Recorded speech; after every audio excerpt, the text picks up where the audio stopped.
আসসালামু আলাইকুম ওয়া বারাকাতুহু। বাংলাদেশের সরকারি চাকরিজীবী যারা যারা জনগণের গোলাম, সরকারি চাকরিজীবী যাদের অফিসে গেলে মনে হয়, সরকারি কোনো অফিসে গেলে মনে হয় সরকারি চাকরিজীবীদের গোলাম হচ্ছে জনগণ। কত বড় লজ্জার বিষয় বুঝতে পারছেন? এমন বৈষম্য রাখা যাবে না।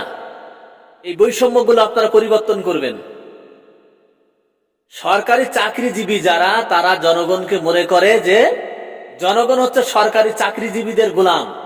চিন্তা করতে পারছেন? আমাদের গায়ের রক্ত পানি করা টাকা দিয়ে সরকারি চাকরিজীবীরা বেতন পায়, আর তারা জনগণকে মনে করে তারা হচ্ছে জনগণ হচ্ছে সরকারি চাকরিজীবীদের গোলাম।